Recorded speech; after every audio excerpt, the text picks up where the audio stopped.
السلام علیکم ورحمۃ اللہ وبرکاتہ۔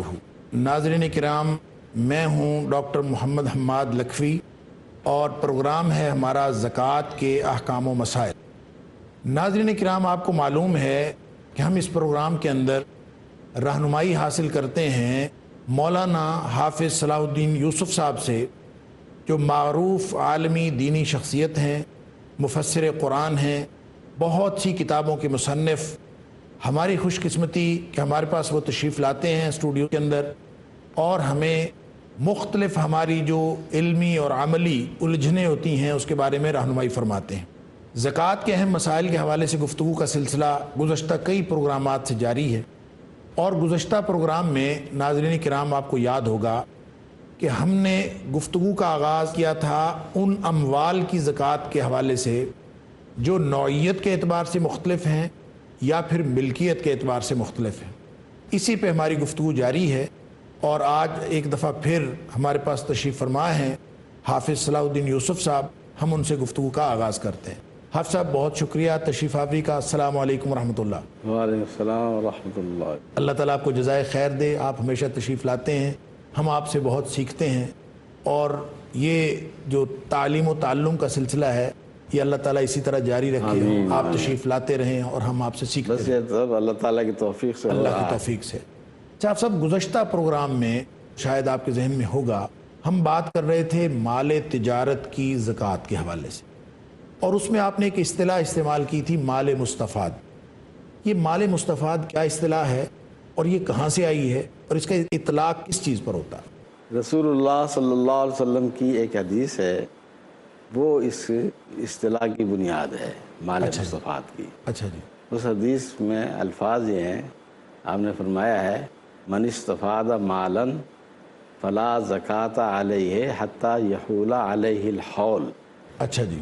کہ جو شخص جس کو مال مستفاد حاصل ہو، یعنی حدیث کے الفاظ میں ہی یہ اصطلاح موجود ہے۔ اس حدیث کا ترجمہ سن لیں، من استفاد مالا، جس شخص کو مال فائدے میں حاصل ہو، یعنی مال مستفاد حاصل ہو، فائدے میں مال حاصل ہو، تو اس پر زکوٰۃ اس وقت تک نہیں ہے جب تک اس پر سال نہ گزر جائے۔ ٹھیک، یہ تو حدیث ہے، اس سے یہاں یہ مال مستفاد کی اصطلاح بنی ہے۔ جی ٹھیک۔ اب اس کا مطلب کیا ہوا؟ اس کا مطلب یہ میں نے بیان کیا تھا کہ ایک شخص سارا سال تجارت کرتا رہتا ہے، تو مال اس کے پاس آتا جاتا رہتا ہے۔ یہ استفادہ مال کی صورت ہے کہ مال آ رہا ہے جا رہا ہے، آ رہا ہے جا رہا ہے، یہ مسلسل ایک استفادے کی صورت ہے، اس کو مال مستفاد کہا گیا ہے۔ اب اس کی زکوٰۃ کب دینی ہے؟ جب اس کا مہینہ زکوٰۃ نکالنے کا آ جائے گا، اس وقت اس نے اس کو دیکھنا ہے کہ اس کے پاس موجودہ رقم کتنی ہے، اسی طریقے سے مارکیٹ میں اس کی رقم کتنی پھیلی ہوئی ہے۔ تو جو قرضے اس کے ڈوبے ہوئے ہیں اس کو چھوڑ کر جتنے قرضے کی رقم مارکیٹ سے ملنی یقینی ہے ان سب کو اس نے شمار کرنا ہے۔ اچھا جی۔ اور پھر اس کی زکوٰۃ نکالنی ہے۔ البتہ اس میں ایک دوسری نوعیت کا مال بھی اس کو فائدے میں حاصل ہوتا ہے، وہ فائدہ چونکہ تجارت سے الگ ہے، اس لیے وہ مال مستفاد میں اس کو ہم شامل نہیں کریں گے۔ وہ کیا ہے کہ ہبے کی صورت میں اس کو کوئی بڑی رقم مل جاتی ہے، کوئی گفٹ دیتا ہے، ہبہ کر دیتا ہے، یا وراثت کے طور پر اس کے پاس ایک بہت بڑی رقم آ جاتی ہے۔ اب اس کا اس تجارت سے جو وہ سارا سال جاری رکھتا ہے، وہ اس کا اس مال سے کوئی تعلق نہیں، وہ تو اس پر تو جو بچت اب اس پر زکوٰۃ جب اس پر سال گزر جائے گا پھر زکوٰۃ ہوگی۔ تو یہ گویا وہ مال مستفاد سے ہی ایک الگ صورت ہے یہ۔ اچھا آپ صاحب، آپ نے فرمایا جو حدیث آپ نے بیان کی حتی یحول علیہ الحول، حتی یحول علیہ الحول، ایک سال اس کے اوپر گزر جائے۔ مال مستفاد وہ ہے جو آتا جاتا رہتا ہے اور پورے سال میں جو کیش فلو ہے، جو سرمایہ کے یہ مال مصطفیٰ، آپ نے یہ بیان کیا۔ ایک آدمی نے کاروبار کے پچھلے رمضان میں اس کے کاروبار کا ٹوٹل جو والیوم تھا، ساری مارکیٹ کی رقم ملا کے ہر چیز 10 لاکھ، سال بعد آج اس رمضان میں اس کا مال ہو گیا 20 لاکھ۔ پچھلے سال تو 10 لاکھ تھا، اس سال 20 لاکھ ہے۔ اب سال جو گزرا ہے وہ تو 10 لاکھ پہ گزرا ہے، 20 لاکھ پہ تو نہیں گزرا۔ اور حدیث آپ نے سنائی کہ جب تک سال نہیں گزرے گا تب تک زکوٰۃ نہیں ہوگی۔ اب یہ جو 20 لاکھ ہے اس پر سال تو گزرا نہیں ہے، اس پر زکوٰۃ کیسے ہوگی؟ نہیں، یہی تو آپ نے حدیث کا مطلب صحیح سمجھا نہیں ہے۔ وہی صحیح سمجھا دینا، میں نے اس لیے سوال کیا۔ ہاں ٹھیک ہے، میں آپ کو سمجھا رہا ہوں، سال گزرنے کا کیا مطلب ہے؟ یہی تو میں آپ کو سمجھا رہا ہوں نا۔ اس نے 1 مہینہ مقرر کیا ہوا ہے زکوٰۃ کی ادائیگی کا۔ بالکل ٹھیک۔ اب سارا سال وہ تجارت کاروبار کرتا ہے۔ اب مثال دی ہے، اس نے 10 لاکھ سے کاروبار کا آغاز کیا، سمجھے؟ اب 10 لاکھ سے اس نے کاروبار کا آغاز کیا، اب اس کے بعد رقم آ رہی ہے، جا رہی ہے، آ رہی ہے، جا رہی ہے، والیوم ہو گیا 20 لاکھ۔ 20 لاکھ۔ اب 1 سال کے دوران میں وہ 10 لاکھ سے بڑھ کر 20 لاکھ ہو گیا اس کے پاس۔ اب ظاہر بات ہے کہ اب اس کی مہینہ وار تو وہ حساب رکھ ہی نہیں سکتا، نہ ہفتہ وار کو حساب رکھ سکتا ہے کوئی تاجر نہیں، لیکن سال بعد یہ تو شریعت حتیٰ یہود علیہ الحول کا مطلب یہی ہے کہ اب اس 10 لاکھ سے جو اس نے جو کاروبار شروع کیا ہے، اب اگلے رمضان تک، اچھا جی، جب تک سال نہیں گزر جاتا، یہ درمیان میں جو آنے جانے والی رقم ہے اس کا حساب وہاں جا کے کرنا ہے، کیونکہ اس کا ہفتہ وار یا مہینہ وار حساب تو ممکن ہی نہیں ہے۔ ٹھیک ٹھیک ٹھیک۔ تو اس کا حساب سال گزرنے کے بعد کرنا ہے اس نے۔ تو سال گزرنے کے بعد جو بھی مال ہوگا، گویا کہ یہ 10 لاکھ کا ہی استفادہ ہے، ہاں جی ہاں، اسی سے حاصل ہونے والا مال ہے، اس لیے یہ اسی میں شمار ہوگا۔ یہ اس پر 1 سال گزر گیا ہے، یعنی سال گزرنے کا مطلب حساب کرنے کے حوالے سے ہے، ہاں جی ہاں، اس حوالے سے نہیں ہے کہ جو آخری دن آپ کے پاس سرمایہ آیا اس وقت سال گزرا ہی نہیں ہے۔ اس سے آپ سب ایک اور سوال پیدا، بلکہ 1 دن پہلے بھی اگر اس کے پاس کوئی بڑی رقم آئی ہے اسی لین دین کی، وہ بھی شامل ہوگی۔ اب اس پر تو 1 دن ہی گزرا ہے۔ ٹھیک، آپ سب ایک اور سوال پیدا ہوتا ہے، یہ تو بات ہے خالص کاروبار کے حوالے سے۔ ایک آدمی جو سیلریڈ پرسن یعنی تنخواہ دار آدمی ہے، یا اس کے کوئی اور ذرائع آمدن ہے، کاروبار نہیں ہے، اس کا بینک بیلنس ہے، پورا سال اس کے پیسے آتے جاتے رہے، سال پہلے جو اس نے دن مقرر کیا ہوا یا مہینہ مقرر کیا زکوٰۃ کا، سال پہلے اس کے پاس 5 لاکھ تھا، کبھی کیش نکل گیا، کبھی آ گیا، کبھی چلا گیا، خرچ ہو گیا، آ گیا، پورا سال یہ جاری رہا۔ اب جب رمضان میں آیا ہے تو اس کے پاس وہ 5 لاکھ کی بجائے 10 لاکھ، زکوٰۃ کس پہ ہوگی، 5 لاکھ پہ یا 10 لاکھ؟ نہیں، پہلے تو اس بات کی وضاحت کی جائے نا کہ جب وہ کاروبار بھی نہیں کر رہا ہے، ایک ملازم آدمی ہے جس کی لگی بندی تنخواہ ماہانہ آتی ہے، تو یہ 5 کی جگہ 10 کس طرح ہو گیا؟ پہلے تو اس کی وضاحت کی جائے نا۔ میں عرض کرتا ہوں، آمدنی کے تنخواہ دار آدمی کے بھی مختلف ذرائع ہیں۔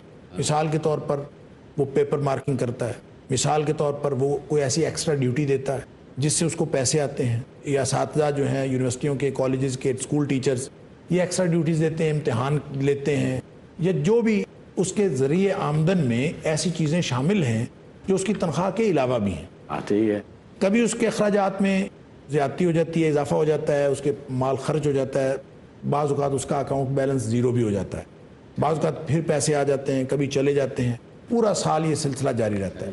اتفاق سے جب اس نے زکوٰۃ دینی تھی، کوئی گزشتہ بل اس کے اڑے ہوئے تھے، وہ اس کی پیمنٹ ہو گئی، اس کے پاس مال اتنا آ گیا، بینک بیلنس 5 لاکھ سے زیادہ ہو گیا، 10 لاکھ ہو گیا، یا اس کو آپ یہ دیکھیں دونوں صورتیں ہیں، 5 ہی رہا، فرض کریں 5 ہی رہا، لیکن درمیان میں سارا سال نہیں رہا، 5 ہی رہا، سارا سال درمیان میں نہیں رہا، یا کم ہو گیا یا زیادہ ہو گیا، تینوں صورتوں میں زکوٰۃ کس پر ہوگی؟ پچھلے سال کا حساب رکھنا پڑے گا یا صرف اسی سال کا حساب؟ دیکھو نا، آپ نے جو وضاحت فرمائی ہے اس کی روح سے تو یہ وہی مال مستفاد والی صورت بن جاتی ہے جو تجارت کرنے والے شخص کے ساتھ پیش آتا ہے معاملہ۔ لیکن وہ تجارت تو کر نہیں رہا، تجارت تو نہیں کر رہا، لیکن ایک متبادل ذرائع سے اس کے پاس رقم تو آئی ہے نا، اس پر سال نہیں گزرا آپ صاحب۔ نہیں، اس کی وہی صورت بنے گی جو مال مستفاد کی ہے۔ مال مستفاد تو اسی میں سے آیا۔ اب دیکھو نا، اب اس نے مثال کے طور پر ایک چھوٹا سا کام کیا، اس کو رقم ملی، پھر 2 مہینے بعد اس نے کچھ کام کیا، پھر اس کے پاس وہ رقم مل گئی، پھر 4 مہینے بعد۔ اب ایک شخص کے لیے یہ اس طرح کا حساب وہ اگر رکھ سکتا ہے تو بے شک رکھ لے۔ شریعت نے تو ایک بہت آسان اصول ہمیں بتلا دیا ہے کہ سارا سال جو تمہارے پاس آتا جاتا رہے اس میں حساب کرنے کی ضرورت نہیں ہے، جب تمہارا مہینہ آئے تو اس میں حساب کر لو۔ اب ایک شخص تجارت کرتا ہے اس کے لیے بھی آسانی ہے، اور ایک استاد ہے اس کی جو صورت بتلائی ہے تو اس کی تجارت یہی ہے جو ذریعہ آپ نے بتلایا آمدنی کا۔ تجارت کا مطلب یہ نہیں ہے کہ ضرور مارکیٹ میں دکان کھول کر بیٹھے تو وہی تجارت ہے، یہ بھی تو ایک تجارت کی صورت ہے۔ آمدنی، تجارت کس کو کہتے ہیں؟ آمدنی کا ایک ذریعہ۔ نہیں آپ صاحب، میں عرض کروں، ہو سکتا ہے میں غلط ہوں، لیکن میں عرض کروں، میرے ذہن میں سوال، طالب علمانہ سوال یہ ہے کہ ایک شخص مزدوری سے کما رہا ہے، دوسرا آدمی وہ ہے جس نے پیسہ انویسٹ کیا ہے، دونوں کے حکم کا فرق ہونا چاہیے۔ جس نے پیسہ انویسٹ کیا ہے اس میں تو مال مستفاد آ رہا ہے، ایک آدمی نے کوئی پیسہ انویسٹ نہیں کیا، اس کو جو کچھ مل رہا ہے وہ اپنی محنت کا، اپنی جان لگا کر، اپنا وقت لگا کر اس سے کمائی حاصل کر رہا ہے۔ اس کا صرف قصور یہ ہے کہ اس کے بینک اکاؤنٹ میں پیسے موجود ہیں، اور اس کا کوئی گزشتہ پیمنٹ کا بل رکا ہوا تھا، وہ بالکل زکوٰۃ ادا کرنے کے قریب آیا اور اب اس کی پیمنٹ ہو گئی۔ اب اس کے پاس پیسے 10 دن پہلے بھی نہیں تھے، اب اس کے پاس پیسے آ گئے یا اس مہینے میں آ گئے۔ میں اگر یہ سمجھوں کہ اگر وہ کیلکولیشن یوں کر لے، مال مستفاد کا تو اسی میں سے اس کو پیسے آئے ہیں، یہ پیسے آئے ہیں الگ۔ آپ نے پہلے فرمایا تھا آپ الگ نہ تصور کر رہے ہیں، نہیں، یہی تو آپ کی غلط فہمی ہے نا، آپ اس کو الگ تصور کر رہے ہیں۔ چلے میں اس کو دہراؤں گا، لیکن اس وقت ہمیں ایک وقفے پہ جانا ہے تو اس پہ بات ہم انشاءاللہ کریں گے۔ ناظرین کرام، بہت عملی مسائل جو میرے آپ کے، ہم سب کے مسائل ہیں، ان کے بارے میں ہم رہنمائی حاصل کر رہے ہیں مولانا حافظ صلاح الدین یوسف صاحب سے، اور اس وقت ہمیں مختصر سے وقفے پہ جانا ہے۔ امید ہے اس کے بعد بھی آپ ہمارے ساتھ رہیں گے۔ السلام علیکم ورحمۃ اللہ وبرکاتہ۔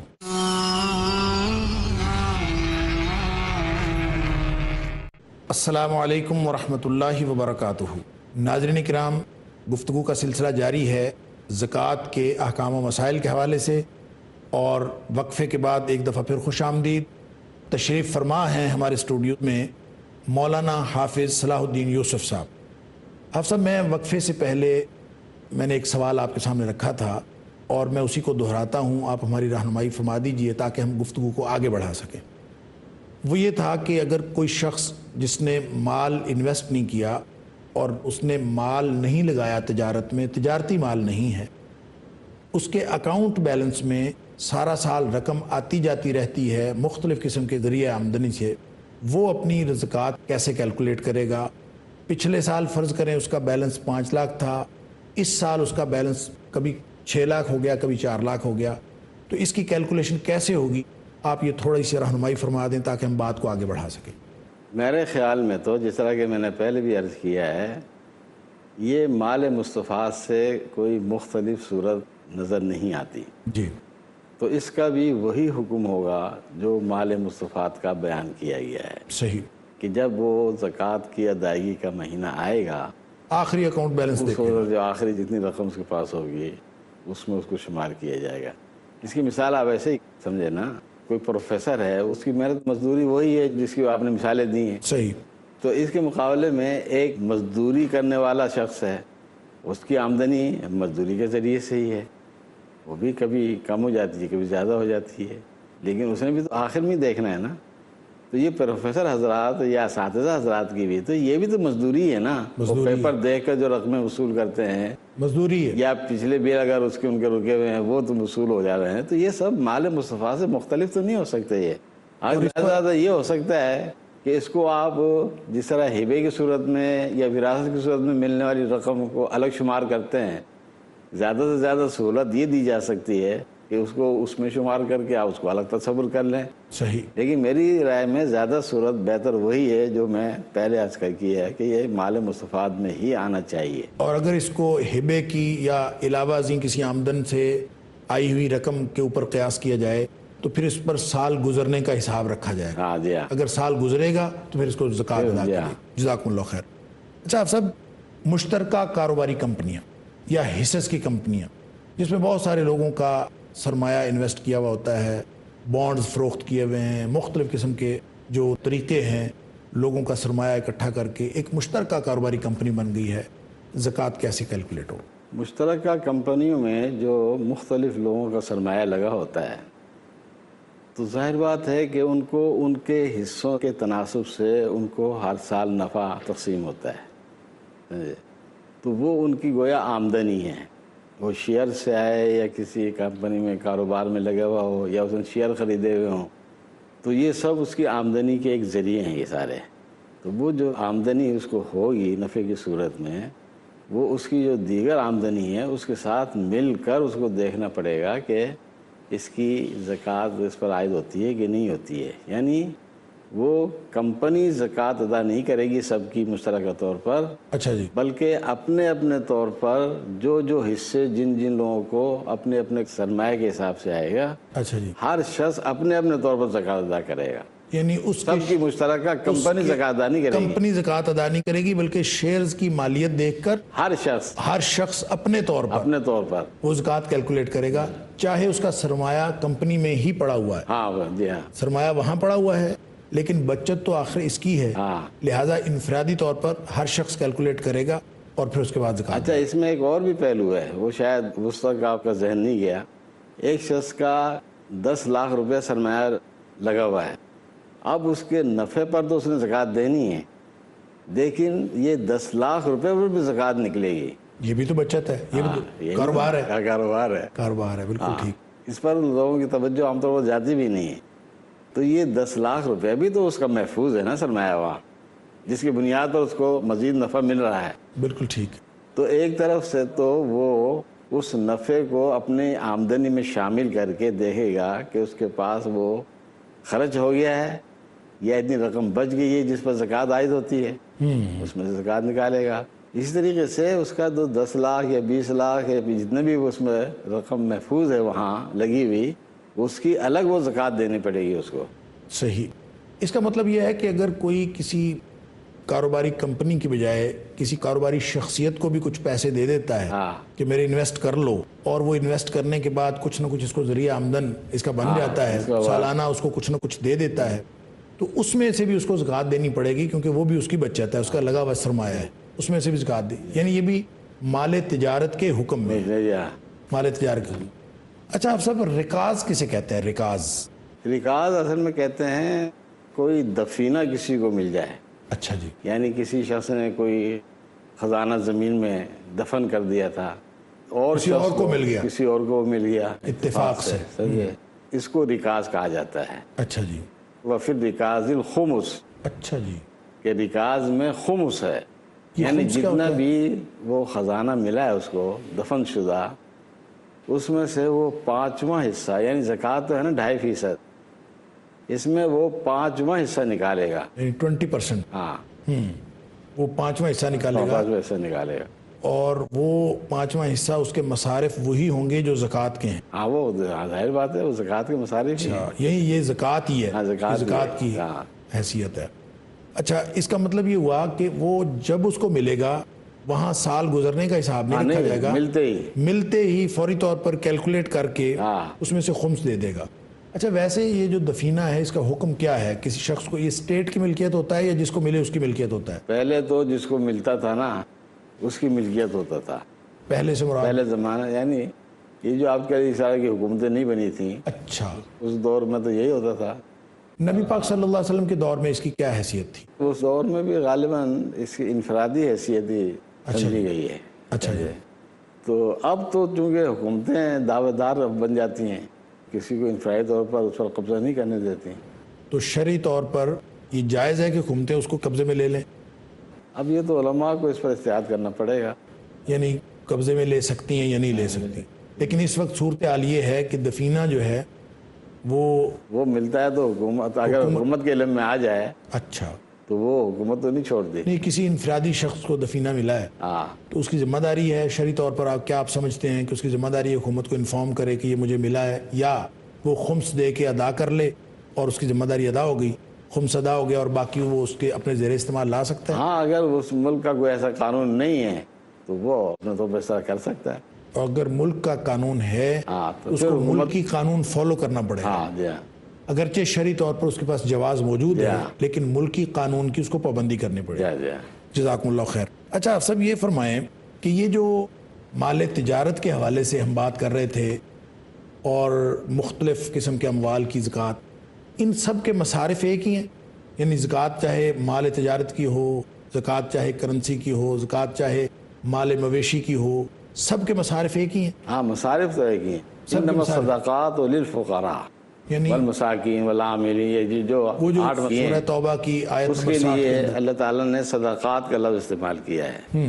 صدقات میں یہ ساری زکوٰۃ ہے، چاہے وہ مال تجارت کی ہے، سونا چاندی کی زکوٰۃ ہے یا جانوروں کی زکوٰۃ ہے.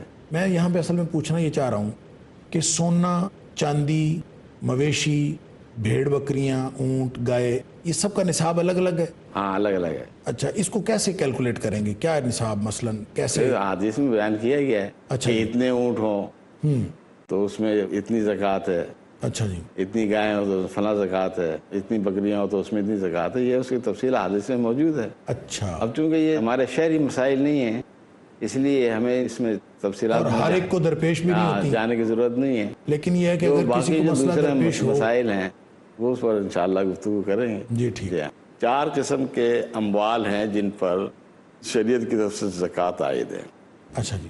اس میں زمین کی پیداوار ہے، فصل. اب فصل اس میں سالانہ زکوٰۃ نہیں ہے. میں یہی پوچھنے والا تھا کہ ہاں اس پر حولان حول ضروری نہیں ہے. جی جی. اس کی بنیاد فصل ہے. اگر سال میں 2 مرتبہ فصل ہوتی ہے تو دونوں مرتبہ اس کو عشر دینا پڑے گا. اس کے لیے پھر زکوٰۃ کا لفظ بھی استعمال نہیں ہوتا ہے، وہ بھی زکوٰۃ کی قسم ہے لیکن اس کے لیے ایک الگ الگ استعمال ہوتا ہے عشر کا. تو اس کا جو عشر ہونا ہے وہ فصل کی بنیاد پر ہونا ہے. اگر سال میں 1 مرتبہ فصل ہوتی ہے تو 1 مرتبہ عشر نکلے گا. 2 مرتبہ فصل ہے، جس طرح آج کل ایسے ذرائع نکل آئے ہیں کہ وہ 2 مرتبہ فصلیں لے. ٹھیک. اس کی شرح کیا ہوگی آپ سب؟ اس کی بتلایا نا عشر یا 10. نہیں میں اصل میں پوچھنا یہ چاہ رہا تھا کہ کتنی مالیت کی فصل ہو کہ اس میں اس کا نصاب کیا ہے؟ حدیث میں آتا ہے 5 وسق. 5 وسق. تو یہ ہمارے موجودہ حساب سے کتنا تقریباً یہ 16-17 من بنتے ہیں. یعنی 16-17 من سے اگر کسی بھی فصل کی آمدنی زیادہ ہو جاتی ہے یا اتنی ہوتی ہے تو اس کو عشر دینا پڑے گا. آپ سب بہت شکریہ. ہم آپ سے بہت سیکھ رہے ہیں، بہت مفید رہنمائی آپ نے فراہم کی. لیکن پروگرام کا ہمارا وقت اختتام کے قریب ہے، ہمیں اپنی گفتگو اس وقت مکمل کرنی پڑے گی. انشاءاللہ اگلے پروگرام اس کو پھر جاری رکھیں گے. ناظرین کرام، ہمارے ساتھ تشریف فرما ہیں مولانا حافظ صلاح الدین یوسف، اور بہت ہی مفید عملی مسائل کے حوالے سے رہنمائی ہم حاصل کر رہے ہیں ان سے.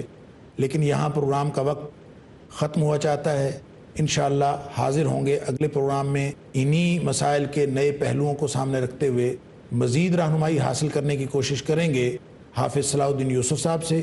تب تک کے لیے اجازت دیجیے. السلام علیکم ورحمۃ اللہ وبرکاتہ.